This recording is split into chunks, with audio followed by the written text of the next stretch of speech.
and welcome to அடுத்த episode of FinWiz the Fridays Fire Chats. கடந்த சில வாரங்களா நம்ம என்ன பேசிட்டு இருக்கோம் அப்படின்னு பாத்தீங்கன்னா வருமானத்தை பத்தி பேசியிருந்தோம், இன்கம் அண்ட் செலவுகள் பத்தி நம்ம பேசியிருந்தோம், அதோட பட்டியலிட்டு இருந்தோம்.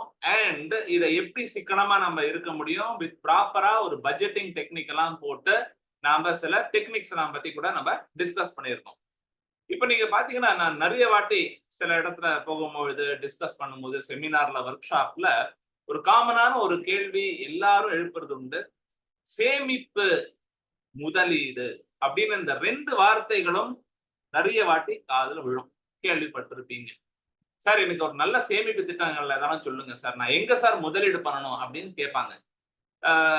நான் நிறைய இடத்துல கேட்பேன், சார் சேமிப்பும் முதலீடும் ஒண்ணுதானா இல்ல ஏதாவது வித்தியாசம் இருக்கா அப்படின்னு நான் கேட்கும் போது நிறைய வாட்டி அப்படியே என்னமோ ஆழமா யோசிக்க ஆரம்பிச்சிருவாங்க. என்னமோ நான் வந்து பயங்கரமான ஒரு கேள்வி கேட்ட மாதிரி. நீங்க என்ன நினைக்கிறீங்க, சேமிப்பு அப்படின்றதும் முதலீடு அப்படின்றதும் ஒண்ணுதானா இல்ல ஏதாவது வித்தியாசம் இருக்கா? பெரும்பாலான இடத்துல நான் இந்த கேள்வியை கேட்கும் பொழுது நிறைய பேர் சொல்லுவாங்கன்னா, சார் வித்தியாசம் இருக்கு, ரெண்டும் ஒண்ணு கிடையாது, மோஸ்ட் ஆஃப் தம் சே வித்தியாசம் இருக்கு. சார் என்ன சார் வித்தியாசம், சேமிப்புன்னா என்ன, முதலீடுனா என்ன அப்படின்னு கேட்டா நிறைய பேர் என்ன சொல்லுவாங்கன்னா, சார் சேமிப்புல பெரிய ரிஸ்க் எதுவும் இருக்காது சார் அப்படின்னு சொல்லுவாங்க, ரொம்ப சேஃபா இருக்கும் sir, saving is very safe அப்படின்பாங்க. சார் அப்ப நீங்க இன்வெஸ்ட்மெண்ட்ல ரிஸ்க் இருக்குன்றீங்க, இப்போ ரிஸ்க்னா என்ன, what you mean by risk அப்படின்னா, சார் போட்ட பணம் வந்து குறையாம இருக்கணும், அதுதான் வந்து நான் எதிர்பார்ப்பேன், அதுதான் சேஃப்டின்னு சொல்லுவேன். ஓகேங்களா, போட்ட பணம் குறையாம இருக்கும் அப்படின்னும் போது சில ப்ராடக்ட்ல தான் அது நடக்கும், சில ப்ராடக்ட்ல நடக்காது. இது வந்து சில ப்ராடக்ட்ல நம்ம பணம் போட்டோம்னா ஏற்றம் குறைவு இருக்கலாம், பட் ஒரு லாங் டேர்ம்ல பாத்தீங்கன்னா அது ஏறிடும் அப்படின்னு ஒரு நம்பிக்கை இருக்கு. இப்போ நீங்க தங்க விலை வெள்ளி விலை பார்த்தாலே அது வந்து டெய்லி மாறிட்டே இருக்கு இல்லைங்களா. ஆனா நம்ம என்ன நம்புறோம், தங்கம்லாம் நல்ல ஒரு முதலீடு அப்படின்னு நிறைய இடத்துல நிறைய பேரும் நம்புறாங்க. சோ அப்போ அது என்ன சேஃப்ன்றீங்களா ரிஸ்க்ன்றீங்களா அப்படின்னு கேட்டோம்னா, சார் எதுவும் வந்து மேல கீழே ஏற்றம் குறைவு எல்லாம் இல்லாம இருக்கணும், அதுதான் நீங்க சேஃப்டி, இது மாதிரி ஏற்றம் குறைவு இருந்தா அது ரிஸ்க் நீங்க நம்புறீங்கன்னா அப்போ வந்து தங்கம் முதலீடு ரிஸ்க்னு நம்ம சொல்லலாமா அப்படின்னு ஒரு கேள்வி அடுத்ததா வரும். இப்ப நீங்க ரிஸ்க்னு சொல்லும் போது கேபிட்டல் இரோட் ஆக கூடாதுன்றீங்க, ஆனா கேபிட்டல் அப்ரிஷியேட் ஆகாம இருந்ததுன்னா அது ஓகேயா? இல்ல சார் அது அப்ரிஷியேட் ஆகணும் அப்படின்றாங்க. எவ்வளவு அப்ரிஷியேட் ஆகணும் அப்படின் போது again from person to person எதிர்பார்ப்புகள் மாறுதுங்க. சில பேர் என்ன சொல்லுவாங்க, சார் சேவிங் அப்படின்னா டக்குன்னு பணம் எடுக்கிற மாதிரி இருக்கணும் சார், ரொம்ப லிக்விடா இருக்கும், இமீடியட்டா வேணும்னா காசு கிடைக்கிற மாதிரி இருக்கணும் அப்படின்னு சொல்லுவாங்க. இப்போ லிக்விடிட்டி அப்படின் போது அப்போ வங்கிகள்ல நம்ம பணம் வைக்கிறது ரொம்ப லிக்விட் அப்படின்னு நிறைய பேர் நம்புறாங்க. ஆனா நிறைய வங்கிகள்ல அதுலயும் பிரச்சனை இருந்திருக்கு. நான் வங்கிகள் இழுத்து முடி போயிட்டாங்க ஓடி போயிட்டாங்க அப்படின்னு நான் சொல்ல வரல, இது இந்தியால அந்த மாதிரி நடந்தது கிடையாது. ஆனா சில வங்கிகள்ல வந்து தடை போட்டப்பட்ட சிச்சுவேஷன்ஸ் நாம பார்த்திருக்கோம். வேற நீங்க பணத்தை பேங்க்ல வச்சிருக்கீங்க, உங்க சேவிங்ஸ் அக்கௌண்ட்ல இருக்கு, உங்க பிக்ஸட் டெபாசிட்ல இருக்கு, ஆனா இந்த பர்டிகுலர் அமௌண்ட்டுக்கு மேல நீங்க எடுக்க முடியாது. நான் டிமானிட்டைசேஷன் மாதிரி ஒரு ஒன் ஆஃப் கேஸ் நான் சொல்லல, தேர் ஆர் பேங்க்ஸ்ங்க, உங்களுக்கு கண்டிப்பா இதை பத்தி நீங்க கேள்விப்பட்டிருப்பீங்க, சில பெரிய பேங்க்ஸ் இருந்திருக்கு, சில cooperative banks state run banks எல்லாம் இருந்திருக்கு. நீங்க இந்த அமௌண்ட்டுக்கு மேல ஒரு நாள் நீங்க வித்டிராவல் பண்ண முடியாது அப்படின்னு லிக்விடிட்டியில தடையும் போட்டாங்க இல்லைங்களா. அப்போ பப்ளிக் ப்ராவிடென்ட் ஃபண்ட் உதாரணமா நம்ம எடுத்தோம் அப்படின்னா அது லிக்விட் இல்ல அப்படின்வாங்க. எஸ், சில வருஷத்துக்கு நீங்க அக்கௌண்ட் ஆரம்பிச்சு சில வருஷத்துக்கு எடுக்க முடியாது, ஆனா அதுக்கப்புறமா எடுக்கலாமே, subject to some terms and conditions, இந்த லிமிட் குள்ள எடுக்கலாம் அப்படின்னா இருக்கு. சோ லிக்விடிட்டி அப்படின்றதும் அங்க அந்த பர்டிகுலர் ப்ராடக்ட்ல பாத்தீங்கன்னா மாறுது. சோ இது லிக்விடிட்டினால சேவிங்ஸுக்கும் இன்வெஸ்ட்மெண்ட்ஸுக்கும் வித்தியாசமா அப்படின்னா நம்மளுக்கு தெளிவான ஒரு பதில் கிடைக்கல. நிறைய பேர் இதையும் சொல்லுவாங்க, சார் ஷார்ட் டேர்ம் இன்வெஸ்ட்மெண்ட்ஸா இருந்ததுன்னா அது savings sir, savings products sir, long டேர்மா பண்றது அது முதலீடு இன்வெஸ்ட்மெண்ட் சார் அப்படின்னு சொல்லுவாங்க. ஓகேங்களா, இப்போ இந்த ஷார்ட் டேர்ம் லாங் டேர்ம்க்கு ஒரு சின்னதா ஒரு கதையை சொல்றேன். என்ன நடந்தது அப்படின்னு நீங்க பாத்தீங்கன்னா, இது வந்து என்னோட நண்பர் ஒருத்தர், அவர் வந்து ட்ரெயினருங்க. அவரு அகமதாபாத் அப்படின்ற ஒரு ஊர் குஜராத்ல இருக்கு. குஜராத்ல நிறைய பேர் கேள்விப்பட்டிருப்பீங்க, அகமதாபாத் இது centre heart throb for trading. ஓகேங்களா, இந்த பங்கு சந்தைகள்ல ரெகுலரா வாங்கி விற்கிறது அந்த மாதிரி நிறைய பேர் அங்க பண்றது உண்டு சரிங்களா. சோ அந்த ஊர்ல ஒரு இன்வெஸ்டர் அவேர்னஸ் ப்ரோக்ராம்காக இவங்களை கூப்பிட்டு இருக்காங்க. இவர் போயிருக்காரு. அங்க அவர் இந்த கேள்வியை கேட்கிறாரு, சார் இன்வெஸ்ட்மெண்ட்ல ஷார்ட் டேர்ம்னா என்ன நினைக்கிறீங்க, குறுகிய காலத்தில் முதலீடுனா என்ன நினைக்கிறீங்க, பெரிய பெரிய காலத்துக்கு லாங் டேர்ம் பீரியட், நீண்ட காலத்துக்கு முதலீடு அப்படின்னும் பொழுது உங்களோட எதிர்பார்ப்பு என்ன, அனுபவம் என்ன அப்படின்னு இந்த கேள்வியை எல்லா முதலீட்டாளர்கள்கிட்டயும் இன்வெஸ்டர்ஸ் கிட்டயும் அவர் கேட்கிறாரு. என்ன பதில் தெரியுமா வருது? நான் இது சொல்றது 2007 நடந்த ஒரு சம்பவம். அதுல சில பேர் சொல்றாங்க, சார் நான் இன்னைக்கு வாங்கி நாளைக்கே வித்துட்டேன்னு வச்சுக்கோங்க. பிடிஎஸ்பி கால்ஸ் அப்படின்னு சிலதெல்லாம் வரும் ஷேர் மார்க்கெட்ல. இப்ப கம்மியா இருக்கு, பட் அந்த காலத்துல ரொம்ப நிறைய இருந்தது. 2007ல பை டுடே செல் டுமாரோ, இன்னைக்கு வாங்கிட்டு நாளைக்கு வித்துடலாம். இஞ்சி போனா என்ன இன்ட்ராடே ட்ரேடிங் பண்ணலாம், இல்ல வார ஆரம்பத்துல மண்டே வாங்கிட்டு வீக்கெண்டுக்குள்ள ஃப்ரைடேக்குள்ள எக்ஸிட் ஆயிடலாம் பொசிஷன்ல. அந்த மாதிரி நம்ம பண்றோம் இல்லைங்களா சார், அது ஷார்ட் டேர்ம்.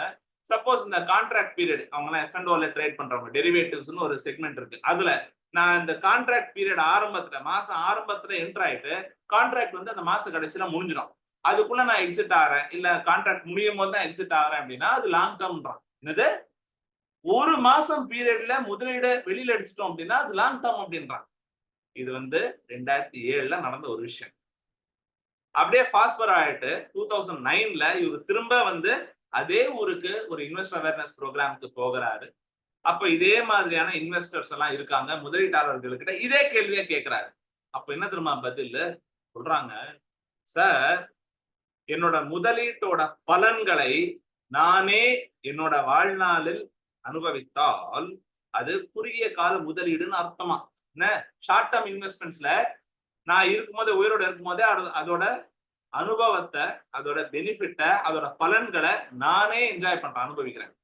இதே நான் முதலீடு பண்ணி இதோட பெனிஃபிட்ஸ, பலன்களை என்னோட பசங்களோ பேர பசங்களோ அனுபவிச்சாங்க அப்படின்னா அது லாங் டேர்ம் அப்படின்றான். என்ன சார் 2 வருஷத்துல அப்படியே மனம் மாறி போச்சா? 2007ல வித்தியாசமா பேசுனீங்க, 2009ல வித்தியாசமா பேசுனீங்கன்னா, ஆமா சார், இதுதான் சார் 2 வருஷத்துல மார்க்கெட் நிறைய நிறைய நிறைய லெசன்ஸ் கத்து கொடுத்தது அந்த கிரேட் ரிசெஷன் நடக்கும் பொழுது.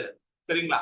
2007, 8, 9ல யாரெல்லாம் ஸ்டாக் மார்க்கெட்ல முதலீடுகள் வச்சிருந்தீங்களோ உங்களுக்கு கண்டிப்பா ஞாபகம் இருக்கும்னா நம்புறேன். சரிங்களா? இந்த மாதிரியான ஒரு டெஃபினேஷன் லாங் டேர்முக்கு ஷார்ட் டேர்முக்கு நிறைய வாட்டி குழப்பம் வரும், ஒரு தெளிவான பதில் கிடையாது. பெரும்பாலானவங்க என்ன சொல்லுவாங்கன்னா, சார் ஷார்ட் டேர்ம்னா less than 1 year 2 year 3 year அப்படி சொல்லுவாங்க. யாரு சார் அப்படி சொன்னா? எங்க அந்த மாதிரி ஒரு டெஃபினேஷன் கொடுத்திருக்கு அப்படின்னு கேட்டா பதில் இல்லை. ஓகேங்களா? இது ஆக்சுவலா யாரோட டெஃபினேஷன்? இந்த less than 1 year 2 year 3 year short term அப்படின்றது இன்கம் டாக்ஸ்ல கொடுத்த டெஃபினேஷன் சார்.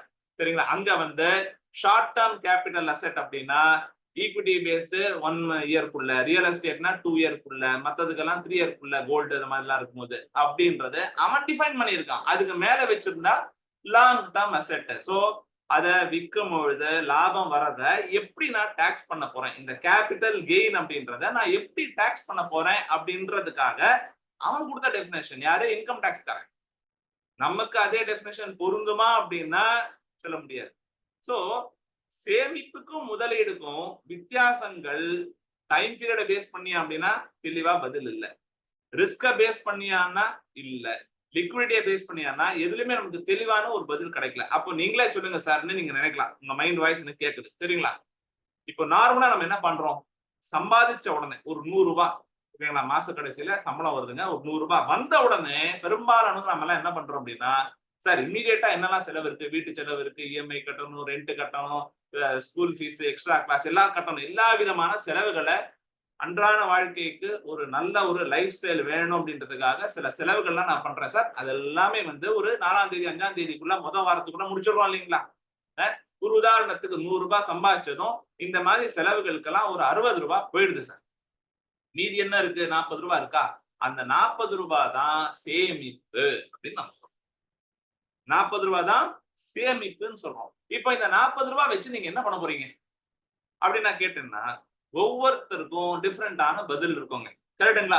சில பேர் என்ன சொல்லுவாங்க, சார் இதை நான் பேங்க்ல ஆர்டி கட்டுறேன்மா, சில பேர் எஃப்டியா போட்டுறேன்மா, சில பேர் நான் சீட்டு கட்டுறேன் அப்படின்மா, சில பேர் பெரும்பாலான இந்த லேடிஸ் எல்லாம் கேட்டீங்கன்னா நான் தங்கம் எதனா வாங்குறதுக்கு எடுத்து வைப்பேன்பாங்க.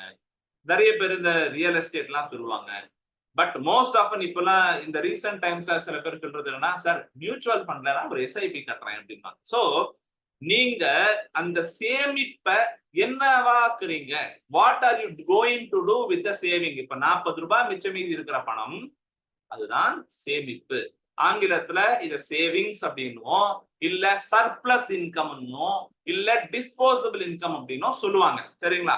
சோ இப்ப மிச்ச மீதி இருக்கிற பணம், செலவு போக வருமானத்துல இருக்கிற மீதி பணத்தை நான் என்ன பண்ண போறேனோ அதுதான் முதலீடு. லாபகரமாக இருக்கணும் அப்படின்ற ஒரு எதிர்பார்ப்புல பணம் வளரணும், என்னோட இலக்குகளை ஆசைகளை பூர்த்தி பண்றதுக்காக நான் இந்த பணத்தை ஒதுக்கி வைக்கிறேன் இன்னொரு இடத்துல, அதுதான் முதலீடு.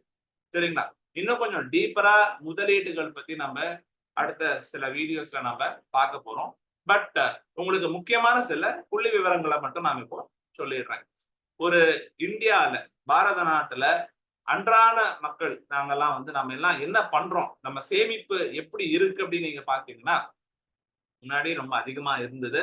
இப்போ இந்த வருஷம் என்ன அவங்க பட்டியல் விட்டுருக்காங்க அப்படின்னு சொன்னா, நம்மளோட ஜிடிபில, கிராஸ் டொமஸ்டிக் ப்ராடக்ட் ஜிடிபில 5.1% தான் கிராஸ் சேவிங்ஸ் அப்படின்னு சொல்றாங்க.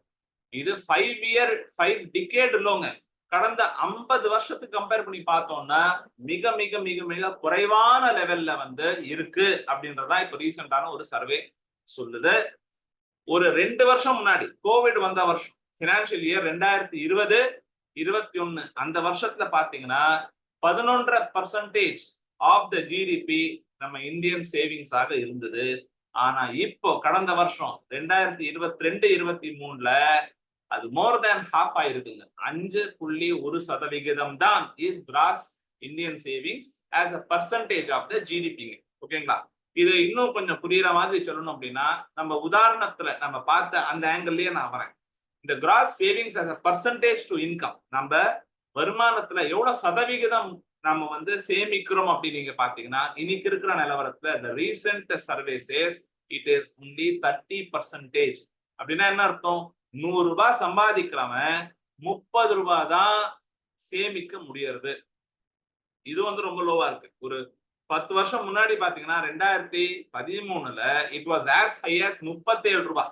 100 ரூபாய் சம்பாதிக்கிறவன் 37 ரூபாய் சேமிக்க முடிஞ்சது, வாய்ப்பு இருந்தது, பண்ணிட்டு இருந்தாங்க ஆவரேஜ் சராசரி பாரதியன். ஓகேங்களா? இந்தியன். ஆனா இப்போ it is only about 30 rupees தாங்க. 30 ரூபாய் தான் இருக்கு. இதுக்கு பல காரணங்களா இருக்கலாம். இது வந்து சில பேர் விலைவாசி ஏறிச்சுன்னலாம், சில பேர் வந்து சார் நிறைய வாங்கினாங்க, கோவிட்ல பெருசா வெளியில போக முடியல, அதனாலதான் சார் இதுன்னு சொல்லலாம். ஓகேங்களா? இது நிறைய விஷயம் also to do with government policies. சில அதெல்லாம் வந்து இப்போ கன்சியூமரிசம், நிறைய பேரு செலவு பண்ணணும் அப்படின்றதுக்காக அவங்க வந்து புஷ் பண்றாங்க. ஓகேங்களா? இந்த கன்சியூமரிசம் வர்றதுனால ஜிடிபியும் வளருது. there are always two sides to the coin. சரிங்களா? ஆனா ஒரு விஷயம் நம்ம என்ன நல்லா புரிஞ்சுக்கணும் அப்படின்னா, இந்த சேமிப்பு அப்படின்றது ரொம்ப முக்கியமான ஒரு விஷயம். முதலீட்டாக மாத்துறது முக்கியமான ஒரு விஷயம். இதெல்லாம் எப்படி பண்ணலாம் அப்படின்றத அடுத்த சில வீடியோகள்ல நம்ம கண்டிப்பா அவங்க கூட ஷேர் பண்றதுக்கு நான் அவளோட வெயிட் பண்ணிட்டு இருக்கேன். உங்களுக்கு சேவிங்ஸ் ரேட் அப்படின்றது உங்க வருமானத்துல எவ்வளோ அப்படின்னு நீங்க கமெண்ட் செக்ஷன்ல ஷேர் பண்ணுங்க. உங்களுக்கு இந்த வீடியோல ஏதாவது ஒரு விஷயம் ரொம்ப நல்லா இருந்தது சார், பிடிச்சது அப்படின்னா லைக் பட்டன் பிரஸ் பண்ணுங்க. உங்களோட ஃப்ரெண்ட்ஸோட, ரிலேட்டிவ்ஸோட இந்த வீடியோவை ஷேர் பண்ணுங்க. கன்சிஸ்டன்டா ஒவ்வொரு வாரமும் FinWiz ஃப்ரைடேஸ் ஃபயர் சாட்ஸ்ல இன்ட்ரெஸ்டிங்கான பர்சனல் ஃபினான்ஸ், பண சம்பந்த விஷயம் சிலதெல்லாம் நம்ம இந்த சேனல் மூலமா ஷேர் பண்றோம். இதெல்லாம் உங்களுக்கு வார வாரம் கரெக்டா வரணும் அப்படின்னா எங்க சேனலுக்கு சப்ஸ்கிரைப் பண்ணுங்க. அடுத்த வாரம் இன்னொரு இன்ட்ரெஸ்டிங்கான டாபிக்ஸ் ரிலேட்டட் டு முதலீடோட உங்களை சந்திக்கும் வரை உங்களிடம் விடைபெறுவது உங்களின் சுபாஷ் CFP. Thank you, take care, good bye, Jai Hind, வணக்கம்.